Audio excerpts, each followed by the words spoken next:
Okay, so before we get into this review, we'll just have to make a little statement that we've already done this review, but because we're a bunch of idiots, we recorded it through the wrong mic and it come through that was in a fish tank. So we're now redoing the review. Hopefully we plugged in the mic this time. So if we get a little bit lost along the way or a bit, out of it, it's just because we've talked about it. We just forgot because we're so old. Yeah. We forget about what we're going on about. Yeah, absolutely. But yeah. This is going to be great. It's going to be great. Sorry, as you know from our previous episodes, we always do box office predictions. This could be easier. I've had to make some. I've had to make a new game because the last game was a "What's this sound?" So that's much easier when you know the answers. Yep. But here goes. High energy, big vibes. Yeah. Sorry, everyone. It was bound to happen at least once. Yeah, we've gone a whole year and 3 months without happening. So I'll take that. Wait for the next episode. Hi guys. Once again, we are once again asking for your apology. It's the woman in black again. Okay. Welcome to Nerds Against Normality, the podcast where we bravely sit in the dark, watch horror films, and then cry about them like little children. This week we're reviewing Woman in Black again, a story about ghosts, grief, and Daniel Radcliffe learning that there's more to life after Hogwarts. Unfortunately, it's full of dead children. I'm your host, Harry Bowles. I'm endlessly wandering through a haunting of my own making, stuck with Stacey and Ben, two people who make you question your life choices more than any ghost ever could.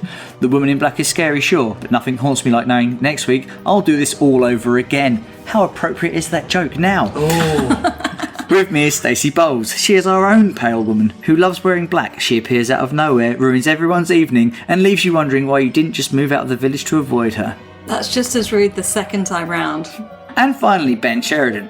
He wouldn't even make it to the haunted house because he'd have missed the carriage, the train, and probably the memo. If he did show up, the Woman in Black would probably take one look at him and decide he wasn't worth the haunting. That's still really hurtful.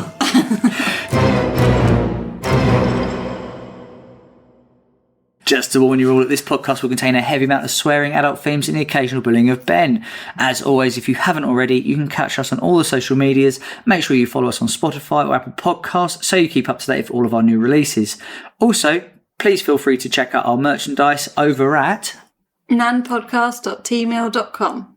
Okay, so before we get into the review again, I can't remember the one thing we talked about last time, so we'll just do some new one things. Yeah. Okay, so Stacey, what was your one thing before we get into the review?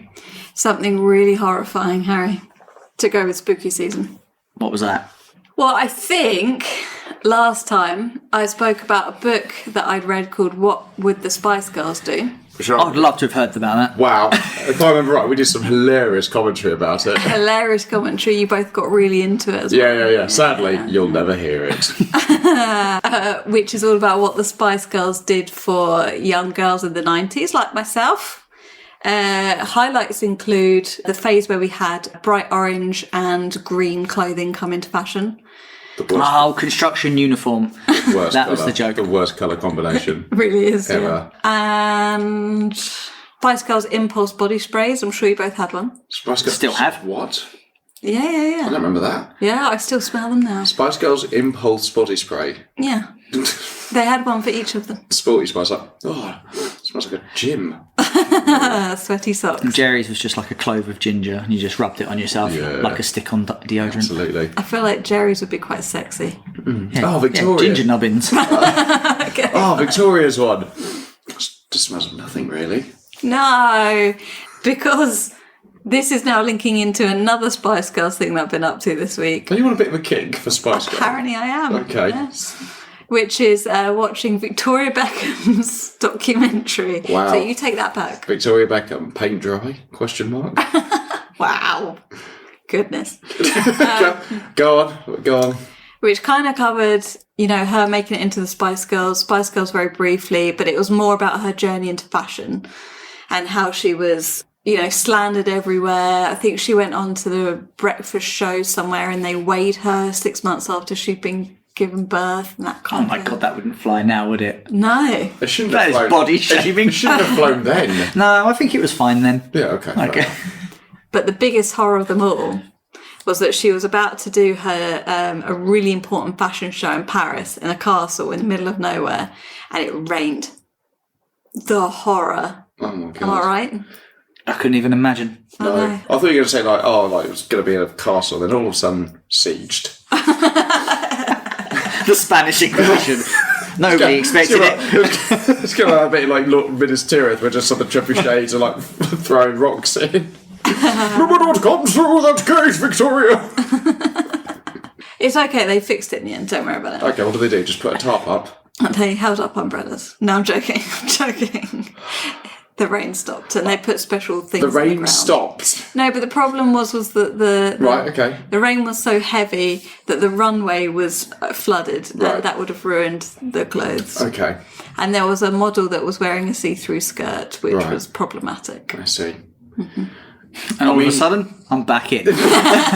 Oh, it was out when I didn't hear about siege warfare, but now...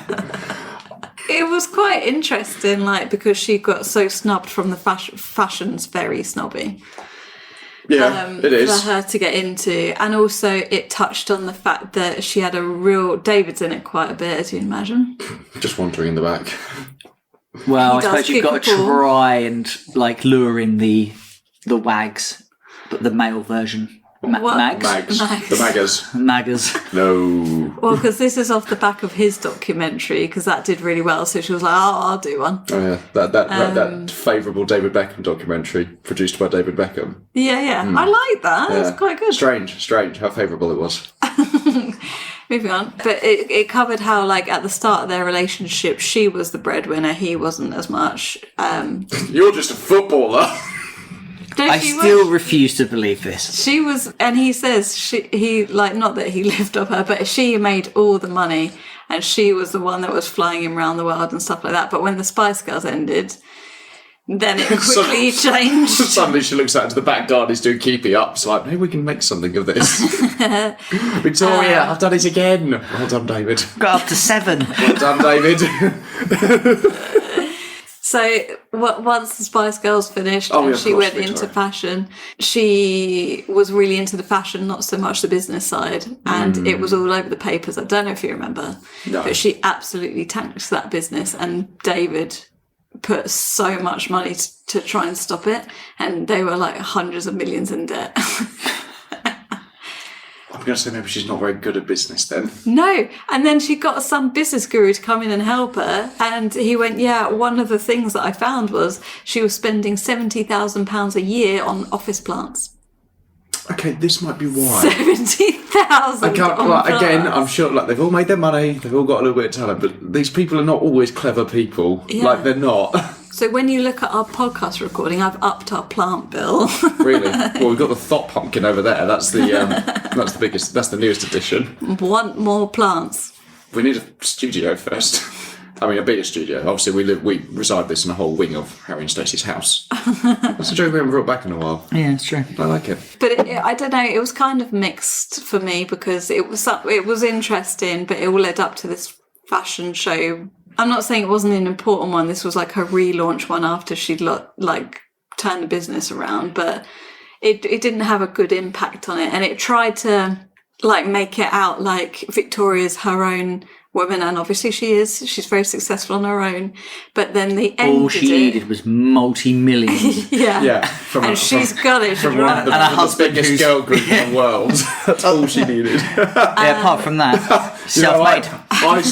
I started with nothing. Still wealthy parents, full of love, and also a spice and the pop group Spice Girls. You know, the small things in life. But it ended with David kicking a ball in the garden, and I'm like, Well done, Vic. well done, Vic. You get our approval. Absolutely. And when You can sleep well. you can sleep at night She's now. been listening. It's like, where's the bloody Woman in Black review? Go on, Ben, what you been up to? So yesterday I actually switched on Fantastic Four, First Steps. And Is I that watched, the new one? Yes, I watched that. It's okay. Like that's unfortunately this will not be a quick review. Yeah. This will Is be it a better group. than the It's the best. Early 2000s. early 2000s one? Or Fantastic. Because it's very forgettable. Most of Hollywood doesn't remember this film either. So how's it held up to those two? It's the best Fantastic Four we've ever had. It's probably one of the best Marvel films recently we've had. But I think that's more because of the design of it rather than the story of it. So it looks amazing. Like all the retro future. You've seen it, haven't you, Harry? Yeah. Like all the retro futuristic stuff and sort of the 60s. Kind of reminds me of like the Jetsons. Yeah. That's exactly what I thought. It's very Jetsons. Yeah, I like the design. And the cast is good. I think the cast is good. And Good old Pedro, making sure he's everywhere. Yeah. Do you ever get the point we're going to get to like Pedro saturation, where it's like you are literally in everything. You've got to stop. Yeah, I think we're living in the Pedro multiverse. I think we are. Haven't we had 4 films out this year that have had Pedro Pascal in it? At least. Yeah, but it goes in cycles. Like previously it was Chris Pratt. Hemsworth and Pratt. Yeah. Yeah, to be fair. Ryan Gosling's getting around quite a bit now as well. Yeah, Yeah, I Jack Black. don't mind that though. He's a really good actor. He is a good actor. Yeah, that's I'm not saying that the others aren't. No. Pedro Pascal's a good actor. I just see him in everything. Let's go. He's really good. And they managed to pull off the villain, which on paper sounds ridiculous. Galactus is like humongous. He can grow to the size of planets. Yeah. He's huge. And you kind of like, how do you pull that off in a film? But I think they do. Yeah, I think it's good. I think it's just How like, big does it get? oh, big. Like at least like 7 foot. At least. It'd be good at basketball. He'll be so good at basketball. That's how I based it on that. It gets to like He gets semi-pro. Oh yeah, semi-pro minimum. How is he different from Stretchy Man? What? It's Mr. Fantastic. Mr. Fantastic, he is literally a stretchy boy. Yeah, and in this film, he's not really that stretchy. No, he stretches twice. Yeah. I think they're more about him being really clever. Yeah, his intelligence is his superpower. Yeah. Because I think they kind of Lame. really like. But also, I think That's your ideal hero. That is, I'm not lying. nerd. What a guy. His power is a little bit ridiculous compared to the other 3. He has got it's so such a weak power. It's not good in a fight. No, and I think That's now good for like espionage and stuff, isn't it? Yeah. Because he can make himself a parachute so he can float down. Oh, he can do that, can't he? He could probably slide under doors and stuff like that. Do you know what I mean? He does think in the He could win a 2000s. dance off at the drop of a hat. Yeah, and he does in Fantastic Four too. He could tie a Oh, he Yeah. could tie a boat up. Fantastic really well. 8. he could tie a boat, but never let go of it. He could tie a boat up. I've seen that in Avengers. We are so unambitious if we get these powers. Like, oh my god, I can tie my boat up now. If we were going to Now I just need to buy a boat.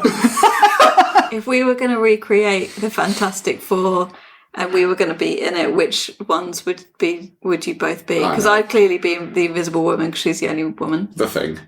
Obviously, the one that gets triggered easily. Yeah, the thing, and the cocky one who's like never turns up. So I'm the Human Torch. Okay, we need a Mr. Fantastic if you're listening. We are taking applications. Refreshing that you don't need to watch 50 hours of previous Marvel films. Yeah. They sort of push the family thing quite heavy, but not like it's like all about it. But God, I hate family. But there's a lot of bits in it which I think you were trying to go for something, but you didn't. You sort of pulled away. Like The Thing doesn't really do a lot. Don't listen to him, Harry. Sorry, Harry, but you are completely expendable. Yeah. What have you been up to, Harold? So, obviously, in preparation for spooky season, we actually watched, to be fair, me and Benji, we watched Bring Her Back. Mm-hmm. And I'll be honest with you, I think we kind of ruined it. Or enhanced it. I think we enhanced it, and I think we took it just about to the line. Yeah. What's it about? Young girl and her brother. So the young girl, I think she's about 12, I'm going to say. Yeah. She's quite young. Like she's blind. So her brother is like her primary carer. And because their dad dies in the shower, and they're like, right, you're going to Classic. Always happening. Banter. Always in Australia. It is Australian, isn't it? It is Australia. Yeah. And obviously, because they've got no parents, they get put up for foster adoption. The brother's like, no, I look after her. You need to find a home together. So they end up going to a previous care worker that used to work for the company. And there's just something a little bit off about her. It's a little bit weird about it. A little bit weird. She's already got a kid there. Ollie the legend. Ollie the legend. Yeah, can we... Right, so the only thing I know about this film is that Ollie's a fucking legend. is that you both love this kid called Ollie, and you spent He's a generational talent. you spent the entirety of the evening or the next day just talking in Australian accents. Because he is. He's so good.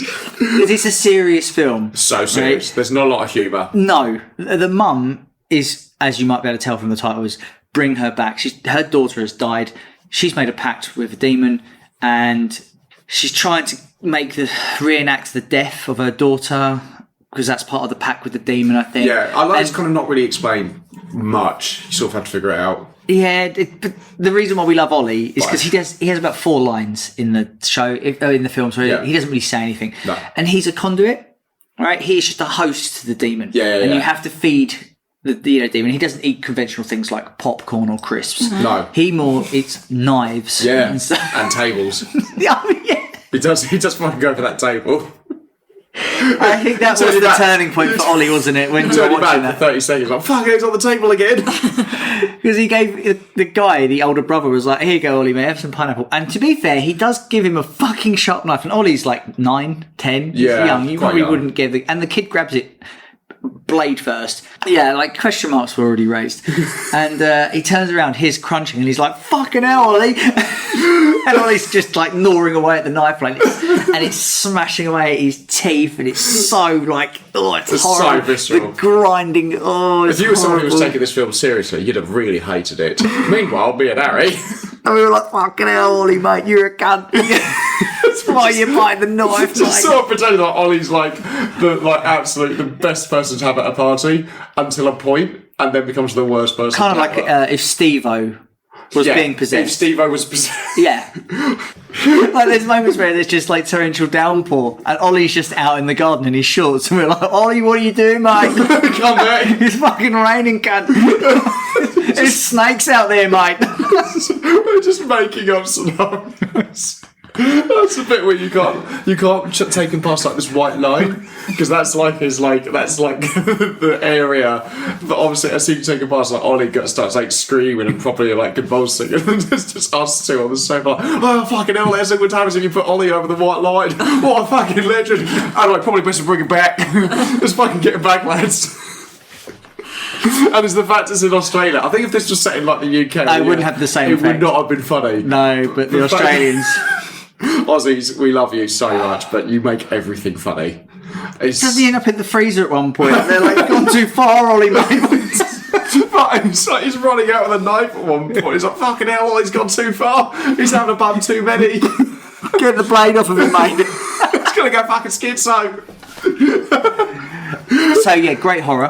So good. I'm glad you both enjoyed it. So good. I wouldn't recommend it on the guise of it being like the scariest film. It's not a Conjuring, but it's just well-made film. Well, shall we bring back this review? Oh, that was good. Thank you. No, I don't get it. The Woman in Black is a gothic horror film directed by James Watkins. It's based on the 1983 novel by Susan Hill and the subsequent 1987 stage play adapted by Stephen Malatrat. Set in early 20th century England, the story follows Arthur Kipps, played by Daniel Radcliffe, a young lawyer sent to a remote village to settle the affairs of a recently deceased woman. While staying at the eerie Eel Marsh House, Kipps uncovers the tragic history of a vengeful ghost, the mysterious Woman in Black, whose presence brings death to the children of the village. So, the film cost. Stacey, how much do you think this film cost? Oh no, can I do the second one? Even though you've heard this before. I know, but I can't remember. All I remember is it did really well. So I'm going to give it a low-ish budget of 10 mil. Going to 10 mil. Mm-hmm. 20 mil. You've gone 20. Well, that's upsetting because it's 15. Right. So that's our first ever draw. Thank you. It would be very hard to do. But anyway, Benji, how much do you think it made back? Stacey's done a bit of a spoiler there. Sorry. If you don't remember from last time. I don't actually remember from last time. 160 mil? 160 mil, and you're going for? I'm going to go for 130 mil. Wow. Okay, 129 mil. Oh, That's your best so far. well done, Stace. Yes. All we've got to do now is tell you exactly what the numbers were, and then If you could. redo the podcast in a week. If you could. If you know my memory, that's pretty impressive. Yeah, That is quite impressive. I have no idea. Completely. So obviously, big hit, right? yes, Hence massive. why it got a sequel. Yeah. Okay, so we're going to just start off with the story and structure, right? So how does the tension kind of pay off? The pacing of the film, is it too slow? And for you, Stacey, because I know you've seen it twice, is it faithful to the adaptation of the play? The play is only a 2-man play, and I think it kicks in when he's travelling to the place, and then it finishes like basically the woman in black scene with the kid, it finishes there. So they've added some bits around it. But it's only a 2-man play, so everything else you see in the film, like where there are other people, particularly the women characters, are all added. But I guess the tension across quite well. It's very dreary, this. It's very grey. It's very grey. There's two very distinct halves, I think, when he's in the town versus when he's in the house. The house is scary and awful. They make it plausible. You know, the house gets cut off at a certain time, so you're completely isolated. And because he gets to town, and it's just like there's so much. It's hot fuzz, isn't it? Yeah, I mean, also We don't like you. Strangers round here, mate. Mr. Potter, take your magic wand and fuck off. Do you feel like this story could have easily fallen apart though if someone had just said? Because isn't it that even if you talk about her, she appears, or you have to just see her? I think it's because you see her, right? So you have to see her. Yeah. So why didn't someone just say, look, this will sound a bit fucking mental, but just go? the guy that drives him to the house the first time is like, do you believe in... I think he says, do you believe in ghosts or something? And Yeah. he's like, why? It's But like, he goes, never mind. Yeah, just make conversation. I think maybe you should have mentioned Don't get so defensive. Come on, mate. But it's like, he doesn't get mad about that. Would you not be like, fucking hell, man, you could have said... I mean, like, because he goes to the lawyer, he goes to that other solicitor at the start, and he goes, oh, no, it's all taken care of, you can just go. If he just said, just lie. Why don't they just say, sorry, the house is condemned, you can't go in it? Well, from my memory of this film, else. which we watched 6 months ago, they're not great at communicating, right? So he goes to the village or the town or whatever it is, and they are very abrasive. They are very much like, get out, Yeah. without explaining But they just anything. explain why. And This film- Dan Radcliffe's like, I've just got to do a job. I've been sent here to do a job. I just want to go do my job. And they're like, fuck your job. And there's no room in the inn. Unless you want to go to the suicide room, then I guess you can stay. Why are you calling it that? No reason, don't talk about it. Don't go near the windows, there's no panes of glass in there anymore. What did you think? Did you find it scary? Yeah. Oh, absolutely. I would not want to have watched this film as a 12-year-old because I'll get into it later, but this film is a 12 and it just still baffles me. So, yeah, obviously we reviewed The Boy, which is a 15. Yeah. And this is much more horrific. Mm-hmm. I don't know if it's because there's a few more graphic scenes in The Boy, whatever. But I found the jump scares really, really terrifying. And I tried not to look around the screen too much, because I'm aware, and we may have spoken about this before, but she's in the background a lot, and I don't want to. Yeah, I didn't want she to is. see that. I showed you a little bit of it, didn't I? To be like, oh yeah, she's actually like right there, Yeah, like, in the background. I don't like. What's the worst? What's the one that sticks in your mind? Is it the toy when it spins round and she's behind it? Oh my god, the toys were horrific. The carousel type thing. Yeah. It's a Magic eye thing. Yeah. A xenotrope. It's called a xenotrope. Ooh. I know. I've been learning new words. That was the word of the day. Oh, it refers to a type of sausage. Ignore me. I just wanted to sound clever. That was quite scary, and also the window one. Where she just kind of creeps up. That's the behind. worst one. Yeah. That actually. Because they don't make a big deal out of it. Ooh. That's what I don't like. There's no like the music like starts swirling and then it's like pow. She just rocks up behind him and he doesn't even acknowledge it. And that kind of even now gets me a little bit on edge and that is a bit what sick made and my bum goes in. That was the one that in the trailer made me want to go see the film, but it frightened me so much. It's just that sort of just appears, and the one with she kind of just appears at the end of the hallway. Like near the end. And then does the skittish fly. Yeah. Didn't like that. Yeah, I don't like that. Because that's one of the few shots where you really see her as well. Properly. Yeah. Yeah. She looks horrible in the nicest way. Yeah. You must really want your job, right? Because let's face it, he goes there day one and has some bad times. Yeah. But not bad enough that he thinks, sod this. He goes back like 3 or 4 times. He was just trying to do a job, lads. At what point, you know, when Daniel Radcliffe's trying to drag the boy's corpse out of the swamp, Yeah. at what point would you have given up with that? I love the fact that. Because I remember this when I was thinking about it. So he jumps into that to get the kid, but also someone else died in that. Well, can you imagine if he pulls the wrong one out? Fuck's sake! Because it says Get the car out again. Because it says in it as well, like the what was it? Not the fucking van driver. Man with van. Man with van. He's the guy who drives him up and down the causeway, his dad was also in that car and died. So he's just left his dad in there as well. Yeah. So he's literally just climbed over that guy's corpse to get to the kid. Very well preserved. What if it was the wrong kid and that's why she comes back at the end? Now, we had this conversation before where the ending kind of... So, obviously, spoilers. He dies. His family dies. Him and his kid die to be reunited with his wife. And I kind of saw that as the woman in black giving a little nod. Being like, cheers, mate. Cheeky nod. Cheers, mate. Sort you out.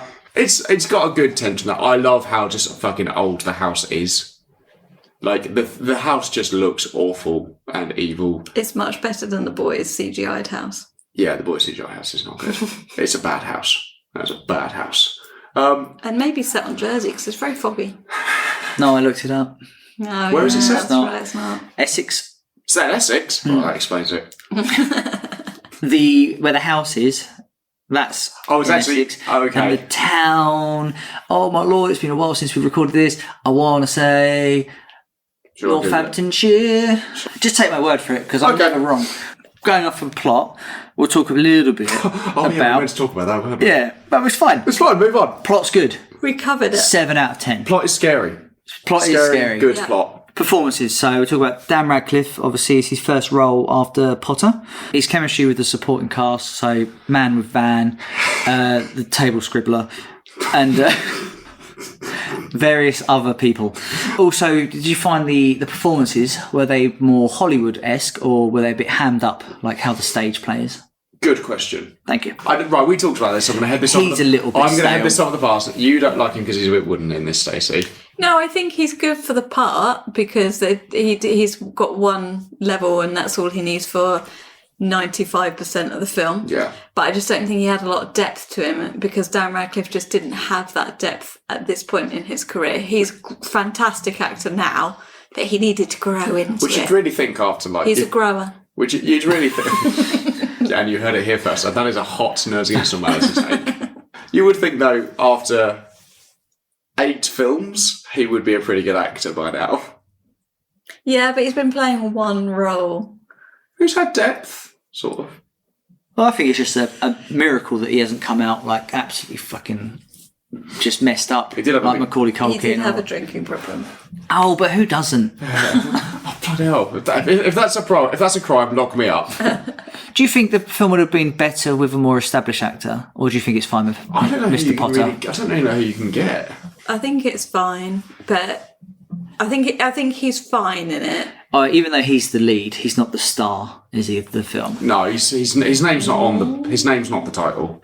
It's all it's all about her. It's not Boy Wizard. You're not watching Sad dad. drunk wizard. Harry Potter with the multiple dead kids.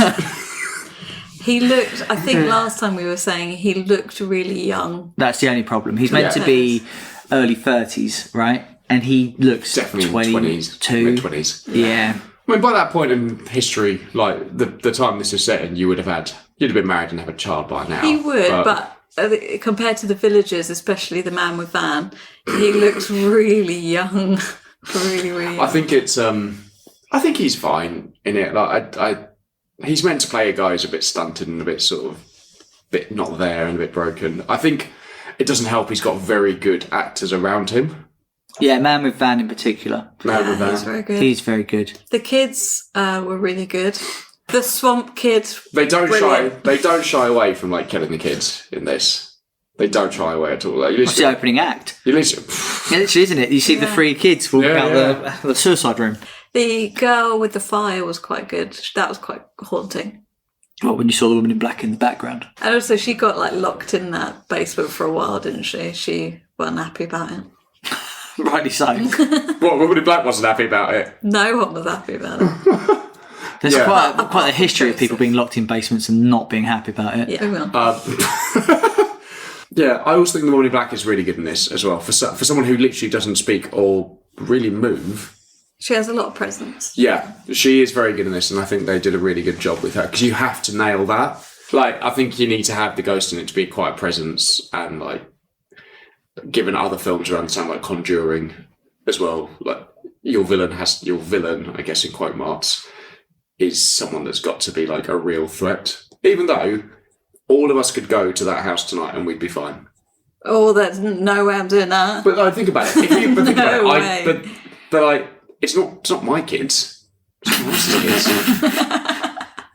So you're going there for the lols. Oh yeah, I'm going there for banter. I'll play paintball. Yeah. Play paintball. With You'll them. be fine. You'd be in the village being like, it could be yours. Oh, Julie, I'll see you locking your kid up. You can't hide them. They'll get her. Get a pint of tribute, please. Oh, the cake's just ran out. Has it really? I see. See you tomorrow. I don't think you can tell the woman in black which kids to kill. But also, just don't fucking go there. Do you know what I mean? Like I know half. They should put a gate there. Literally a gate. Don't come through They here. just need It's a proper They haunted. need a signpost. Yeah. Because the start. But like a cartoony ghost, you know. But then tourism overcomes it, and then there's like next to it, like one of those cardboard cutouts where you can put your face through it for photos. Oh yeah, and they could maybe for like kid roulette. You know, you're taking a whole group of 20, and it like whoever kids got. I don't know, you get like a payout or something. So it's like I don't know. postcode lottery. Yeah, yes, exactly like the postcode lottery. Postcode lottery. Your kid's dead, but you might win. Might win 250k. You might win a Okay. holiday to the Maldives. Get your picture with the woman in black, you know. So good. If you just wait here next to the rocking chair, she'll come. She'll come up. She will. Oh, she will. Um, Try spinning the thing. It was quite creepy. Yeah, this film like really impacted me with rocking chairs. Do you think the performances could have been greatly enhanced by an Australian accent? Absolutely. I think any film ever could be enhanced. Yeah. I wanted to see But Ollie. Ollie, yeah, would have been good lad. I want to see Ollie. I want to see Ollie with a knife. Like, oh, the woman in black's gone. I was like, no, she's nowhere near him. He's just fucking doing this. He's just like that. He's built different. He's just built different. Game time. Oh yeah, we do that, don't we? Yep. So last time I was playing clips and you had to guess, you know, and there was a prize to be won, but you failed, so sucks to suck. So you're not But I going to remember repeat what the that prize? No, I'm not going to repeat that prize. No, but I remember what the prize is. Yeah, so do I. Yeah. You were going to give money to charity? Yeah. Not today? $2,000. No. No. Or you Yeah, tax write-off. We taught you well. So it's a very simple knockout format, right? Okay. So I've got two tables here. One is a generic things that people are scared of, and then the other one is a fun one, right? So we'll do the serious one first. You guys can work together. And because I hate myself, I've also put the technical, like the phobia name. Oh, okay. I'm going to give it a go. Oh, I like these. Yep.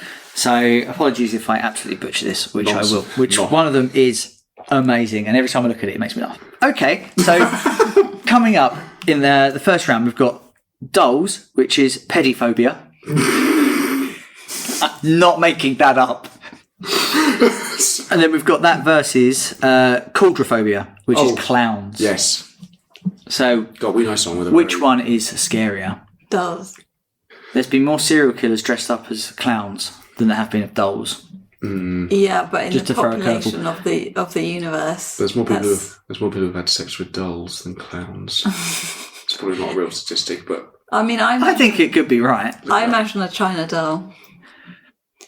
You wouldn't want to run into like Ronald McDonald though in the middle of the night, would you? When I was at uni, I had a mild fear of China dolls, and my lovely roommate Hannah, previous podcast guest, had a China doll where once she accidentally dropped her and her face cut in half, so she glued her back together. And then she would position Jane, the doll, around the house to look at me. Why? Because she hates me. Hannah, you're You legend, mate. Can you send us a picture of that? So, I don't know if she's still got it now. Oh god. She probably You can't throw them away, mate, Yeah, because it's coming back. I bet Hannah's tried and it's come back. Yeah. It's just appeared on the door outside the door again. I don't know. So, What do I find scarier, Pennywise or Annabelle? I find Pennywise scarier.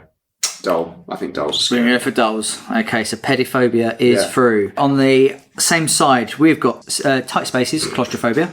It's a classic. Or the dark, which is nyctophobia. Blankophobia. Nyctophobia. Carciophobia. Yeah.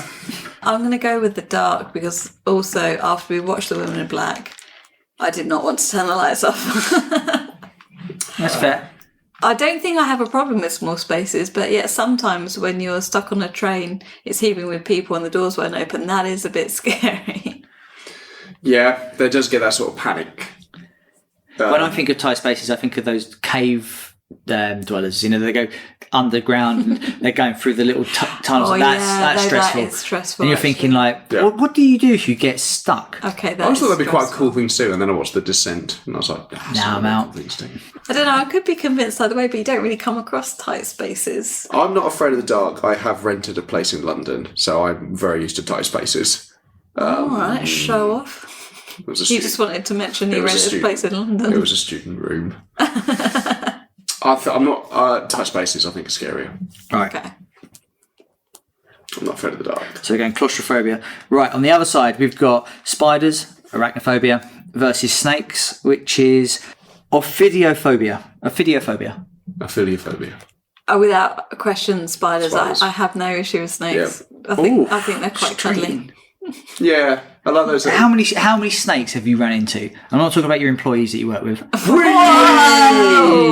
Oh, I've worked with some snakes, mate. Yeah. Would you care to name any? No, they know who they are. I have stroked a snake. More like a slow worm.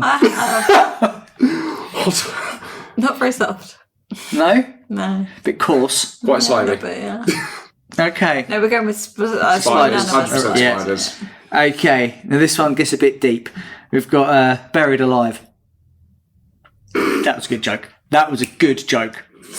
What's that called? Deep. Oh, I just... Oh man, I'm so happy with that. As I well. know, well done. Or we've got aging, which is a bit also quite deep. That's quite deep. Geroscophobia. I mean, how often are you going to be buried alive? More than you think. I've had some. And you age all the time. I've had some crazy stag do's. That would be terrifying. It's not going to happen, right? Right? Yeah, probably. I'm going to get one of those. I'm going to do one of those Victorian things. You know, they used to have the bells. Bells, yeah. I've said bells can fly off, air horn. That's what I'm going to do. So if you're going to visit me, because I assume I'm going to go before you two. If we hear the klaxon. If you hear it, just ignore it. For a laugh, would you just let the gas out of the air? Ben's there like...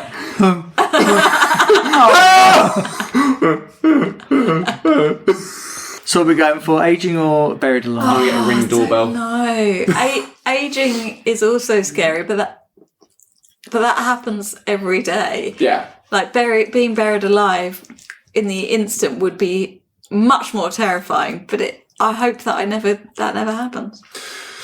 Yeah, I think buried alive. Okay, buried alive. What ages, mostly? Unless you've seen the Apart from those kids in the woman in black. So, next up we've got dolls, pedophobia, or tight spaces, claustrophobia. Spaces, I think. I could be dolls. No, I agree with you. I agree with tight spaces. Okay, tight spaces. I'm trying to think of stuff that would actually hurt you, and tight spaces could. A doll cannot hurt you unless it falls on you. Quite a height, yeah. Next up, we've got spiders versus buried alive. Both of these quite nasty. Spiders. I'm more scared of spiders. Okay, yeah, all right, Well, straight in there. Shout out to lovely Chris in Australia who cordoned off the side of the road because he had a huntsman in the car. Henry. Was it Henry the huntsman? Yeah, that he named so he wouldn't be angry with him. Yeah, because if you befriend them, then they're okay. Yeah. Because that's what they do. They work out an alliance. Yeah. So the final is tight spaces versus spiders. Spiders. Spiders is the winner. Is there really a winner in this? Yeah, I guess not. Well, this one's more fun. Hang on a minute. There's no prize for this week, but please tell me there's not a forfeit if you're about to bring out like a tarantula. No. You've actually got every single one of those phobias ready to go in the next room. I wonder what that shovel was about. So the next one is more of a fun one. Okay. So these are all fears. These all exist, and some of them are a little bit in disbelief, but apparently these are all things. And these are the names I'm going to butcher because they're fucking mental. Why is it so cotton balls, which is sidonglophobia. Okay. Cotton balls, sidonglophobia. It's my favourite Pokemon. Or gravity. My favourite gravity. Barophobia. Jesus. I would go gravity. You're scared of gravity? Yeah, but if I am if you fall from behind, Harry. Oh, Johnny, can you throw that over? Oh! I guess scarier than cotton balls. I'll give you that. Yeah, exactly. You could combine one. I'd rather land in one than the other. So we're going gravity? Yeah. Somehow. Okay. I'm going to attempt to say the phobia version, and you're going to try and guess what it is. Okay. Hip hop hoto monstrous capidalia phobia. Oh, I know that one. And the irony is, this is the fear of long words. You're joking. No, it's the fear of long words. If they ever said it, they'd be scaring themselves. And that just makes me so happy. Because every time they try saying it, they're just like shitting themselves. What a horrible circle to be going through. Convulsing. And then to fight that, I thought numbers, which is arithmophobia. Is that generally the phobia? Phobia of long words? Yeah, oh yeah, yeah. For Who me, has a phobia of long words or numbers? For me, I'm going to go numbers because I'm really bad at math. Fair enough. Also, numbers can be scary because, if your mortgage goes up. Yeah, exactly. Yeah. Numbers. Going numbers. I suppose because you get those people who are scared of the number 23 and all that. Oh, he's just superstitious. 13. Yeah. Next one, we've got pagonophobia, which is beards. So, I can only apologise. yep. Or we've got genophobia, which is knees. Beards versus knees. Now, my sister actually has a bit of a phobia of knees. She's got genophobia. She doesn't What? like people touching her knees. Okay, but when Which is really ironic because we've got the most knobbliest of knees. Yeah, I call you does- the knickknacks. I can understand that's that can be a squeamish thing, but who is ever in that position? Yeah, but when you know that she's got a fear, you want to do it, right? Oh, absolutely. Now that I know you've got a fear of being buried alive. I want to do it. I quite like beards. I think they're... Yeah. So I'm going to have to go knobbly knees. I agree with you. I don't like my knobbly knees. All right, knick-knack knees. And then we've got... Oh, Christ. Oh, no. I legit was on YouTube earlier looking up pronunciation videos because I was like, God. I don't know how to say these words. Arachibutiophobia. Oh, can I guess what that is? Yep. Is that the fear of butterflies? Nope. It's the fear of peanut butter being stuck in the roof of your mouth. Are you fucking kidding me?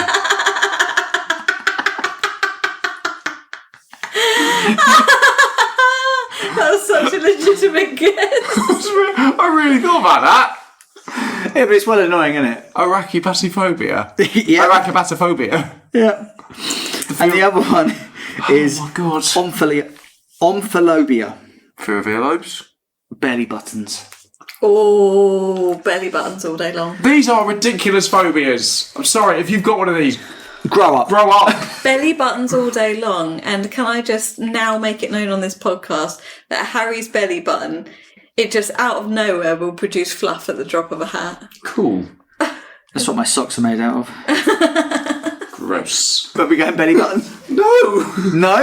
You got peanut butter in the roof of your I mouth? think, to be fair, anyone actually had that.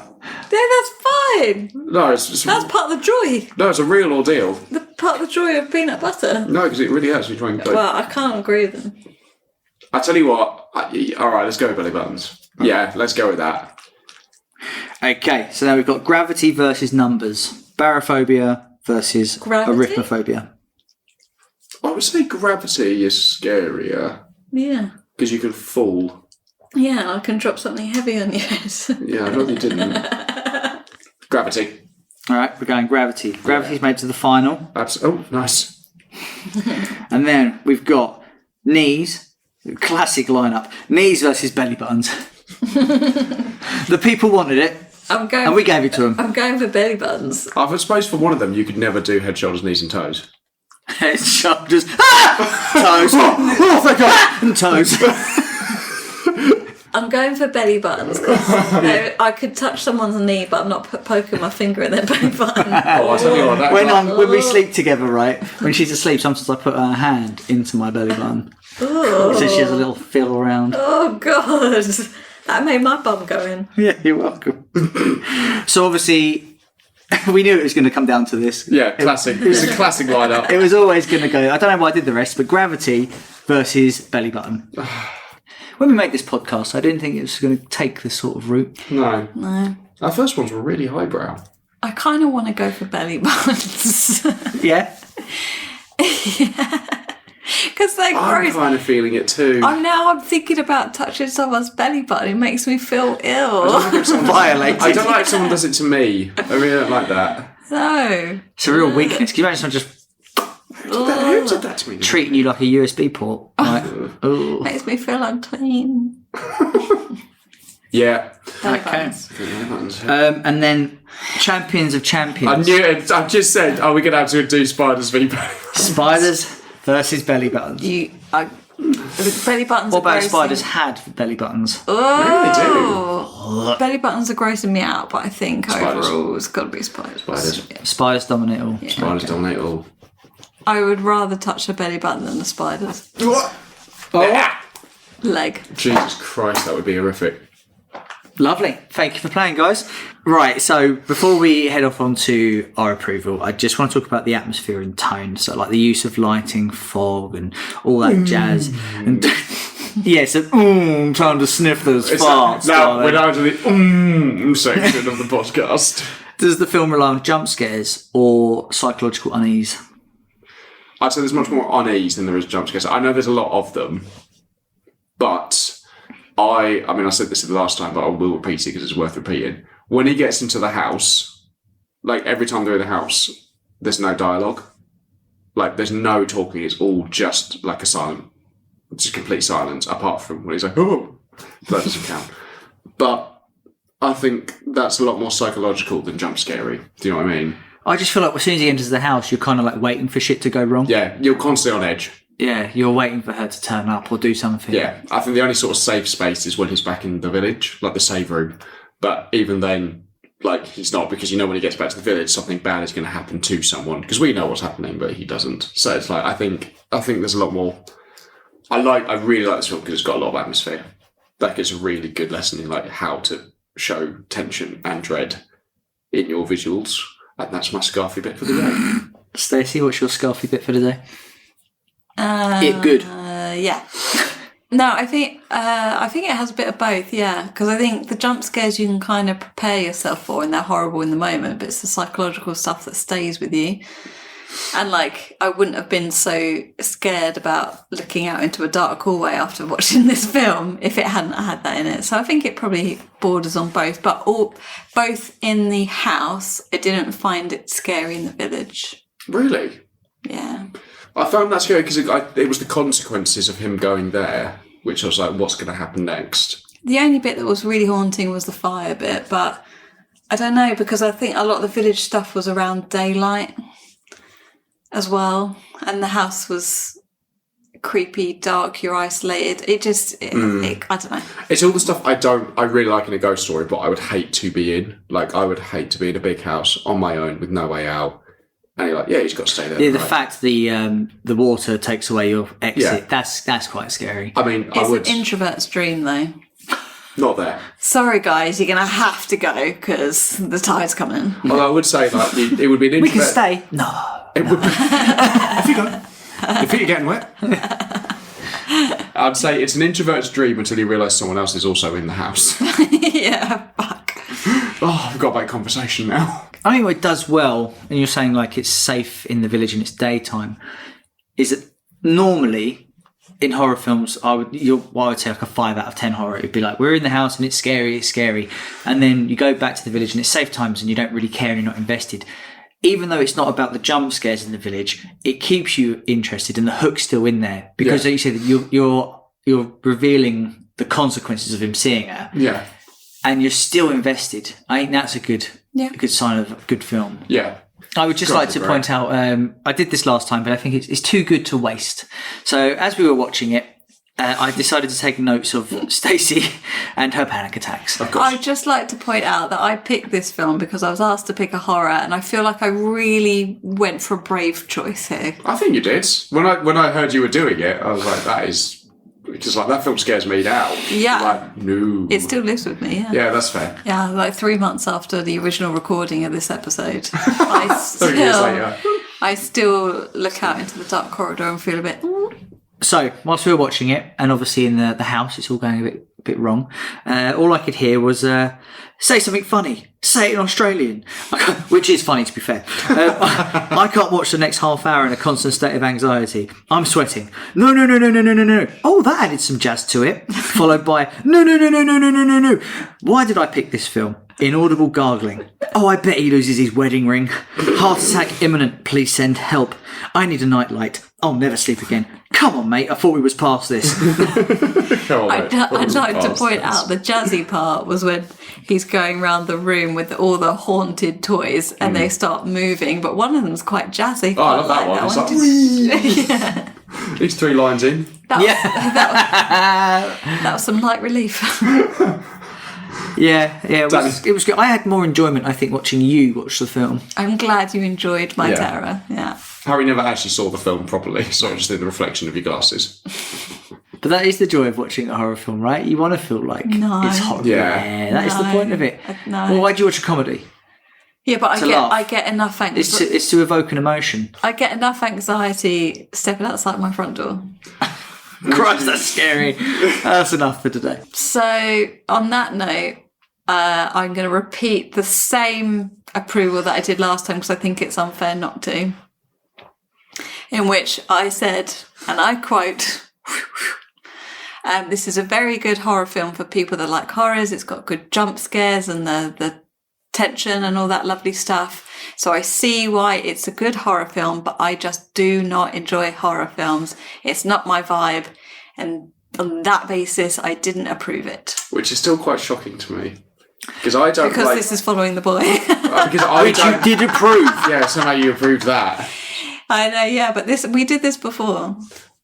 But I'll give you the same argument back that I don't like musicals, but I approved Chicago. Yeah, because I could appreciate the value in it. Yeah, but I appreciate the value in it, but I didn't enjoy being scared shitless. Would I watch it again? I don't enjoy being sung to, but that's my opinion. Would I watch it again? No. Absolutely not.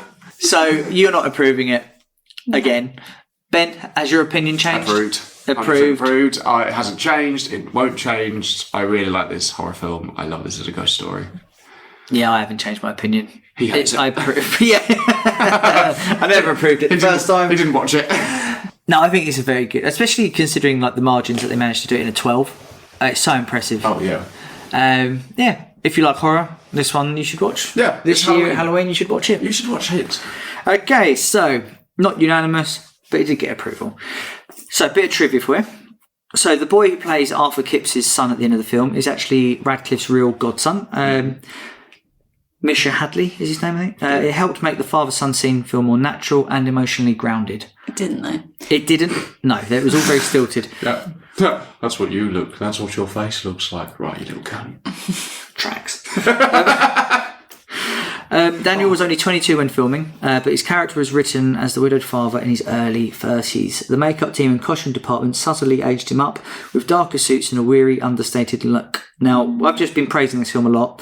They didn't do their job there. No. Harry, Daniel Radcliffe also, because they tried this in Harry Potter, didn't they? Where they tried to make him look a lot older.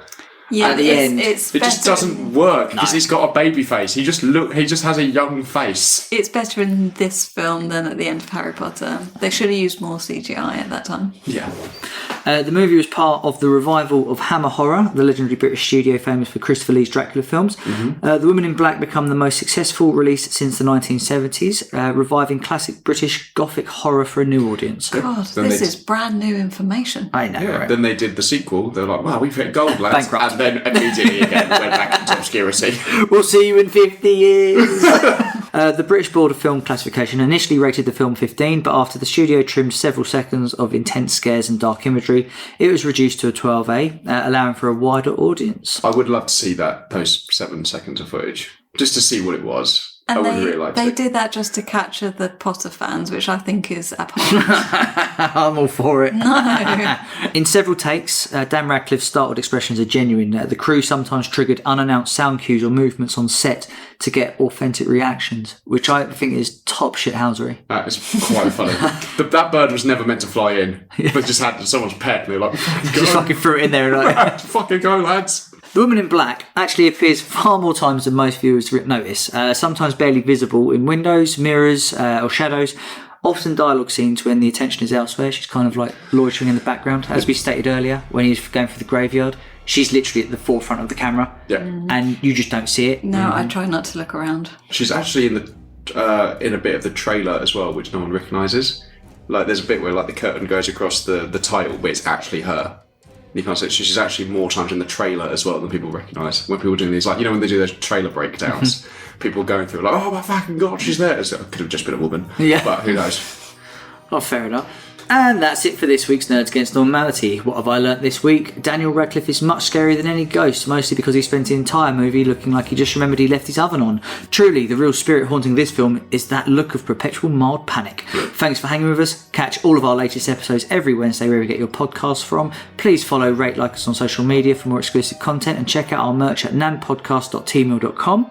If you have a question, something you want us to review, or a great story from your week, please email us at nanpodcast@outlook.com. Thank you for listening. Goodbye. Bye. Bye. I'm not recording this again.